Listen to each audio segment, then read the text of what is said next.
University of Illinois at Urbana-Champaign to go ahead and go on mute. And then we'll give you guys a second, and then you can go whenever you're ready.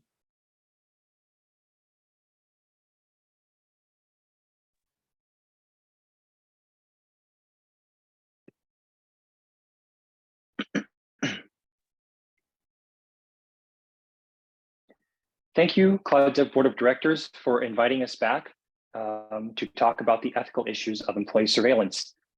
We as SAIL Consulting are here to help you resolve the issues of implementing employee monitoring software in an ethical manner and in a way that aligns with your values. Cloud Dev as a tech software development firm was impacted by the pandemic and was forced to become remote. And now that they are returning to hybrid work as a long-term solution, they have decided to look into ways to implement employee monitoring software. To solve this issue, we as SAIL Consulting present a three-part solution consisting of an ethical analysis of data collection methods, a transparency initiative, and an employee well-being survey. We'll be looking at the 4 different values that Cloud Dev espouses: honesty, trust and respect, privacy, and transparency, while also taking a look at 5 different principles of data ethics as a framework for discussing what methods of data collection are ethical. Now, starting off with the first 4 methods, with the first 4 values that Cloud Dev tries to hold itself to. First is honesty. Honesty in the eye of employee monitoring software is to maintain honest communication between itself and its employer and its employees, to tell them when they are being tracked, to tell them honestly what is going on with implementing this employee monitoring software. The second value, trust and respect. To foster that culture of respect, Cloud Dev needs to treat its employees with respect and treating them with the correct amount of space to give them when implementing such software. And that'll create a mutual respect between Cloud Dev and its employees so they can trust each other to be doing their work and to be monitoring their employees properly. Third is privacy. Privacy is for Cloud Dev is to protect its employees' data and also to prevent itself from overstepping its boundaries and from evading its employees' privacy by going too far into these data collection methods. Fourth is transparency. Transparency is to tell the employees what is going on with this data collection method, tell them what data is being collected and how it is being used, and then allowing those employees to understand, acknowledge this software, and also to hold Cloud Dev accountable for any issues that they may find with it. Now, DTEX Systems has conducted a survey of a large group of employees to ask them how they feel about being monitored by their employers. And of that group, 45% of them, or less than half, agreed that employers monitoring employees was an acceptable behavior. And that speaks to the importance of privacy in the employees' eyes. And it also should speak to Cloud Dev about how they best need to respect their employees' privacy. Furthermore, though, 70% of employees said that they would strongly consider leaving their job if they knew that their employer had been secretly monitoring them the whole time that they were working. And this highlights the greater importance of transparency, of letting your employees know that when will they need to delve into possibly the private information of their employees, and letting them know. And that is reflected in this final question, in which 77% of employees responded that they would be fine with working with an employer who tracked their data, so long as they were given that opportunity to acknowledge and to agree to that tracking. Now, when we take a look at the ethical methods of data collection, we also wanted to establish a framework, and we established that framework of discussing what methods of data collection are ethical by taking a look at these 5 principles of data ethics. The first one being consent. Consent is providing the employees with that acknowledgement that they will be tracking and allowing them to provide their consent to give up their private information to their employer. Second is transparency, and this aligns with the same value that Cloud Dev has, which is to tell the employees how is the data being stored, what data is being collected, and how it is being used. Third is privacy. Privacy is more so a type of legal liability for the company. As they collect more data, they need to store more data, they need to secure more data to prevent it from being leaked. And so this should incentivize cloud dev to collect as little data as possible and only to collect the most useful data that it can have. And speaking of how data is classified into useful data, we need to take a look at intention. What is the intention of collecting this data? Is the intention to try and track productivity? Is the intention to try and improve security? Is the intention to improve or decrease the amount of administrative work? And then we move on to outcomes. What are the expected outcomes of collecting this data? Is it to improve a system's security? Is it to lay off more employees as they don't meet the productivity standards of the company? And by taking into account these 5 frameworks and also the above 4 values that Cloud Dev holds, we can then determine what methods of data collection are ethical. And now handing it off to Sam, who will discuss our solution. All right, so our solution is a 3-part solution. The first part of our solution is ethical surveillance methods based on the information that Leighton provided. The second is a transparency initiative that is done through a transparency pop-up. And then the third part of our solution is an employee survey that monitors employee well-being. So regarding the first step of our solution, employee surveillance methods, we want to make sure that the data that Cloud Dev is collecting aligns with their values. So in accordance with this, we want to avoid data collection and data surveillance methods such as screen monitoring, camera monitoring, and keystroke input. So camera monitoring is when an employer can access their employee's camera while they're working from home and use their camera to look at them while they're working. We find that this is completely invasive and does not really serve a useful purpose to the company other than easing concerns of managers.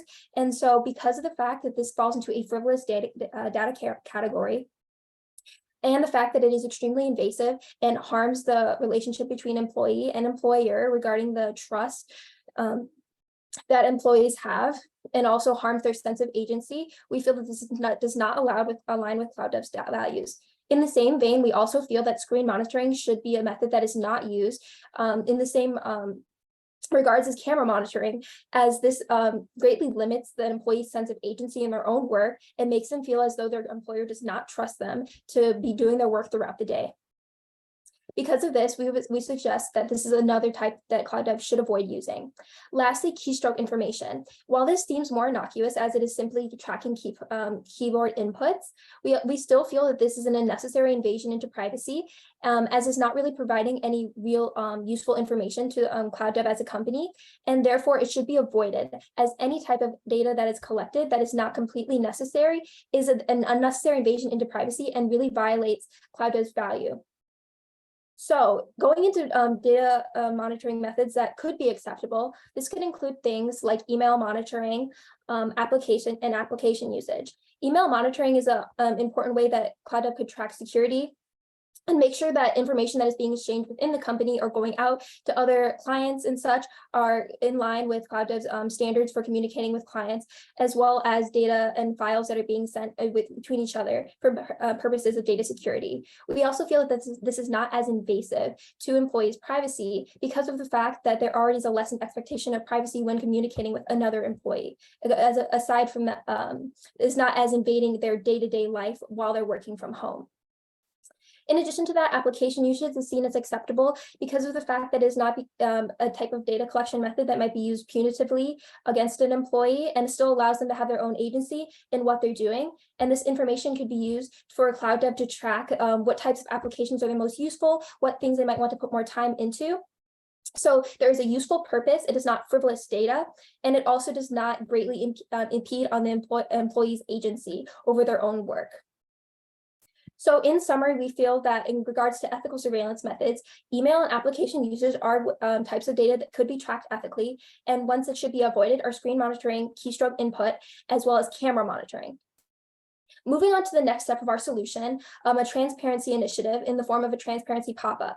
This is an idea that whenever an employee is being tracked, such as email tracking or application usage tracking, they should have a pop-up that shows them how they're being tracked, how this information is being used, and allows them to acknowledge that in order to show that they have at least some type of informed consent to how they're working and have some knowledge. And this kind of facilitates the company value of honesty as well as transparency.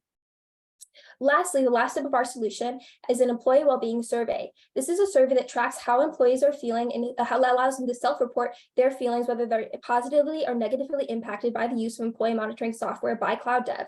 This not only shows that allows a Cloud Dev to gather this type of data, but it also shows the employees that Cloud Dev has a vested interest in their employees and continually allows Cloud Dev to build trust and respect. So in summary, our solution is 3 parts. First being ethical surveillance methods, second being a transparency initiative, and last being an employee survey. Thank you so much for your time, and we are so excited to work with you, and please let us know if you have any other questions or concerns. Thank you.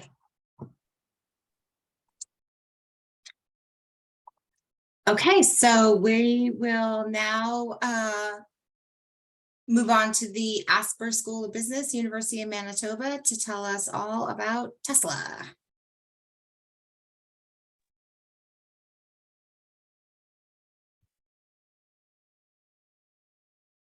Good afternoon, everyone. On behalf of Evolve Consulting Group, I would like to express our gratitude to the Board of Directors for Tesla for inviting us once again.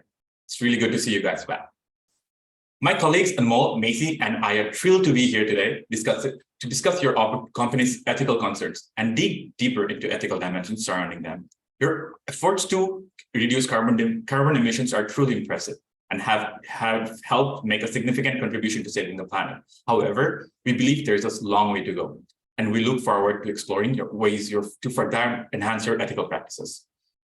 Your investments in renewable energy technologies such as solar panels and battery storage systems are commendable, as they enable individuals and businesses to generate and store their own clean energy. However, your company's supply chain has faced criticism on various fronts, particularly regarding labor practices and environmental impact. We recommend that you invest in research and development to make changes in your battery technology and switch to sodium-ion batteries for all Tesla cars. Additionally, we suggest working closely with original equipment manufacturers to become the sole supplier for Tesla. You can develop the techniques of sustainably mining sodium and get patents, then provide these patents to OEMs so they can do the handwork for you. This approach is not only financially feasible for a company such as you, but also the ethical thing to do, because by working more closely will give you more control over the process and ensure that all the process in that part of the supply chain are being done in the most sustainable and environmentally friendly manner, which then reflects your mission statement. Let us now turn to the first issue at hand. Your mission is to accelerate the advent of sustainable transport. However, we have observed that your company has primarily focused on engineering and product development, while not considering the environmental and social aspects. These statements fall short of addressing the ethical dimensions of your products and may mislead stakeholders, leading to debates about your company's motives. This lack of consideration for the environmental and social impact of your products is an ethical concern that raises questions about the alignment between your technological advancement goals and environmental and corporate social responsibility that you have. Switching to sodium-ion batteries not only addresses the true environmental impact of producing vehicles, but also prioritizes communication and honesty in your company culture. Sodium is more abundant and environmentally friendly than lithium, which makes your operations more ethical and ensures that your company lives up to your vision and mission statements. Giving yourself more control over the production will also increase transparency between all your activities so that you're more aware of any misconduct regarding environmental damage or human rights abuses. Additionally, we suggest that you look inside your culture at Tesla as well. You want to make sure that your employees feel valued and that they're working for an organization that is trying to make a positive change. This new culture balances ethical concerns with a business plan focused on great engineering solutions.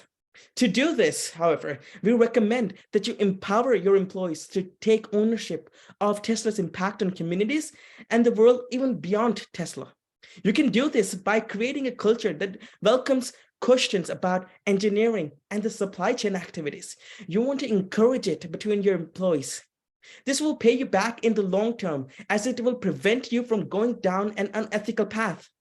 More transparency will also give assurance to the customers that the products they are receiving are sourced from a company that cares about their ethical standpoint in the community. Next, we'll address customer perceptions of your brand's commitment to sustainability. Tesla is held accountable for and accused of non-sustainable practices that happen everywhere in your supply chain, even when it's not directly you who is involved. When your company is not being transparent enough to your employees or any other stakeholders, this raises the question of whether you are sustainable as you claim to be. While your mission and product offerings are focused on sustainability, there's a gap between your perception and the reality of what your company is doing. As a company, you have a moral duty to meet your stakeholders' expectation, and failure to meet this duty raises an ethical concern regarding your company values. You claim on your website that it's in order to be more sustainable, you take back and recycle 100% of your used batteries from your customers. However, we have evidence from Germany that you have failed to live up to this promise. Your customer were claiming that you're failing to take back the batteries that you said you would. This questions your moral and ethical standpoint, whether your customers should trust you or not. This is considered unethical because your company has promoted your product as environmentally friendly and sustainable, leading your customer to perceive the brand as environmentally conscious. However, the reality may not align with these claims, resulting in disappointment and loss of trust in the brand. So why we're here? We think that using sodium-ion batteries can be more ethical choice because they are more environmentally friendly and sustainable than traditional lithium-ion batteries. The production process for sodium batteries is less harmful to the environment. Moreover, sodium batteries can be more easily to recycle, reducing the environmental impact of the battery disposal. Your company can better align your action with the expectation of your customer and follow the ethical standard by proactively searching for new sustainable and ethical alternatives, which is in line with your moral values. Concern about the impact on communities impacted by the supply chain is another part of this. Board of Directors, I want you to think of how all the local communities around the world are negatively impacted by the lithium mining process, which is conducted by you and your partners, such as Panasonic, Glencore. Lithium and cobalt mining requires a vast amount of waters, which results in reduced water availability for these local communities, and also contaminates the groundwater. This raises an ethical question about your accountability and responsibility towards these communities. Furthermore, there have been reports have surfaced regarding human rights violation and child labor in these mines, especially the ones in Congo. It is seemingly unethical for you to ignore the impact of your operations on these local communities, as you have a social responsibility to minimize these negative impacts. Given that the lithium mining process harms communities by reducing their access to water and contaminating the available water, you have a moral duty to address these issues and find alternatives way to reduce the negative impacts. Failure to take action is viewed as a gross violation for your ethical responsibilities and would result in a negative consequences for these affected communities. By switching to sodium-ion batteries, you can significantly reduce the negative impact of lithium mining on local communities and gain more control over your supply chain. So, as my colleague have previously mentioned, sodium is more abundant than lithium, and its extraction process and processing requires a lot less water and energy, which results in lower carbon footprint on your end. This shift would help you fulfill your ethical responsibility to reduce your impact on these local communities and the environment.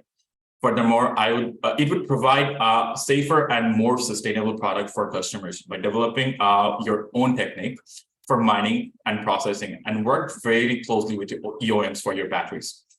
This would ensure that you're sourcing your raw materials in a sustainable way and have greater control over your supply chain activities, avoiding environmentally harmful and socially irresponsible practices. To sum it up all, We have raised an ethical concern regarding Tesla, and which includes the negative externalities of lithium extraction, misleading stakeholders, failing to meet your moral duties, and the impact of lithium mining on these local communities. While Tesla prides itself on being a sustainable and an environmentally conscious company, we believe that you have the opportunity to do more to address these ethical and environmental dilemmas. Therefore, we recommend a culture shift at Tesla. Tesla has a culture that focuses on engineering, and we want you to expand the culture to take more supply chain activities into account. We recommend that you empower your employees to take ownership of Tesla's impact on these communities and make a world that's beyond Tesla. Thank you for your time, and we look forward to continue working with you. Okay, thank you. Yeah, thanks. Okay. So Michelle and Greg, do you want to give some feedback?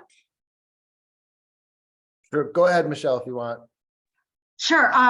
Just overall, great presentations. I thought that they were well pointed. You all did well. Very passionate, which is always important, I believe, especially when we're talking about ethical issues. I felt like your data was well researched, and you all gave really good examples about current events and resources to support your arguments. Specifically, with the transparency pop-up, I love that idea. Transparency in general from an ethical standpoint, just being in compliance, I think is a really strong argument. And I think it is really important. And I think that's a really reasonable argument that you speak of with, the employee monitoring with that type of transparency. I think we all live in a world of, we know better that things are traced and tracked and data's collected, and we're kind of beyond that point. And the best way to appeal to our employees and work together is to have that honest relationship. So I really liked those ideas. They seem very realistic and common sense to me, especially coming from a data privacy background.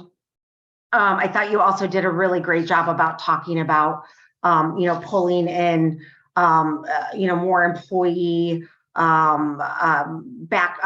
feedback and engagement. Again, when you empower the folks that you're trying to influence, and everyone's made part of a decision, it just makes a stronger argument from an influence standpoint. Let's see. Did I mention I thought that you guys all did a really good job about talking about the company's mission statements. Anytime that you can quote, even if it's verbatim those particular statements, I think it's nice to always circle a board back.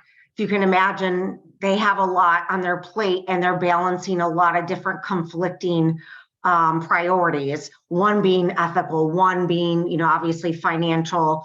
You have to think about their stakeholders as well as their investors. So it's always nice to kind of just bring it back and be very pointed about what the issues are. And I felt like you both groups did that very well. And Vera was very pointed about, why these things are important and why they should be made aware of, whether it be their mission statement. And I also thought your ideas for resolution were very timely in today's culture and engaging employees, kind of that social impact and sustainability, which we heard a lot about. So all very good. Manitoba, when you talked about loss of trust in the brand, I thought that was really pointed and important. Not every impact in organization, as you've learned, is financial. Well, it might be down the road when these things intersect and kind of comorbid with each other. It's always nice to really highlight, again, going back to kind of simple terms. This is what we're seeing from a perspective of what might hurt our company from reputational, financial, and ethical brand as well. So I thought that was really positive. Let's see. Anything I might jump in, Greg, if you have something that I might jump on, but overall, you guys, great job. Like, very, very impressed. And you can tell that you've put a lot of time and effort and practice into this. So thank you for having me. It's been really a great experience. So great job. Yeah, I mean, I agree with everything you said, Michelle. And also, I mean, I also just on the Tesla Manitoba team, I thought you really showed great passion and real, really brought life to your talk. And by the way, this 10-minute talk is probably the hardest thing because you can't rely on slides. 10 minutes is kind of a long time to talk, but and especially when you don't have like slides to work off of. So great job, everyone. I really liked the Illinois team. I liked how you set up the framework and again, tied in the corporate values to why your solution made sense. And just on a mechanics thing, and I've said this to a lot of people and I do it myself, is Samantha, I thought you needed to slow down a little because you had to actually literally catch your breath at one point because you just need to breathe more, I think. And it's just practice. I mean, I'm still practicing presenting to people and I've been a patent attorney for 30 years. Yeah, overall, great job. And really appreciate you taking the time to participate in this competition. So thanks. Yeah, so I just want to say, because I had the benefit of seeing both of your 30 minutes and then giving you some feedback. I just want to let you know I am so impressed by both teams on how incredibly well you listened to that feedback and incorporated it into this, right? So thank you. That was, you guys make this these two teams are making this competition really hard because you both were absolutely fabulous. Leighton, you were doing the counting thing. I noticed that was great. And Moldy, I loved your passion. There was a moment there where I'm like, I'm sold. Like, I'll go get these batteries. You convinced me. Like, keep that passion in every. I'm not sure what your plans are for the future, but you could definitely be a salesperson or a consultant because you bring that energy. I loved it. But you guys were, it was super professional. You all did an excellent, you did an excellent job of tying it back to the values and the mission and the culture of the organization, which is so important. Really good job of outlining, here's a problem, here's a solution, here's the ethics. So you both A+. I'm not even really sure that there's any constructive feedback that I could give, because I think that you both did such an amazing job. So thank you. Yeah, it was great. It was really, really good. So do you all have any questions for us or anything that you want to talk about with us, or if anyone's going to do this next year? Anybody going to do this next year? Yeah, I would say I just want to share something. So this is my first case competition ever. So I'm really excited to be participating and spending all the time here. We did get a lot of constructive feedback yesterday, and we worked on it, and we're so happy. It's a pleasure to be here today and presenting our idea. Thank you so much for being here with us. I'm really glad you're having a good experience, because this is so hard doing all this stuff remote, and you all did such a great job. So we appreciate it. Yeah, it is. And go ahead. No, that's fine. No, Tubby, please. No, you. Oh, okay. So yeah, I wanted to say this is my last competition. I've done like over 15. I'm graduating in a week. So this has been the most unique experience I've had in case competitions. Just like coming up with your own problem and solution. I've never done this, and I've like enjoyed the process from the beginning to the end. It was really incredible. The to how this competition is structured. I wish I could come back next year, but yeah, like, thank you for having us. Yeah, I think that this competition in particular is such an amazing experience for students to actually, help you in your future careers, right? Because you have to come to a group of judges and you have to convince us about our your idea and what your solution is and why it makes sense. And I think, if that's going to be part of anybody's future career, I think this is amazing practice, to be able to do that in this setting. I think you all did a great job with your kind of public speaking and being able to really convince someone, why they should listen to you. And that's a skill that is going to definitely tide you over well in your future careers. But yeah, I think I really, really enjoyed this time. Both teams. I don't know who is gonna, out of in this group is going to win, but I definitely feel like the both of you are winners, and you should definitely think of yourselves that way, because you both did such a good job. Some of the best 10-minute presentations I've seen, and I've been judging for a while. So okay, Michelle, Greg, is there anything else that you wanted to add? Okay, Nope. so all right, great. So what we're going to do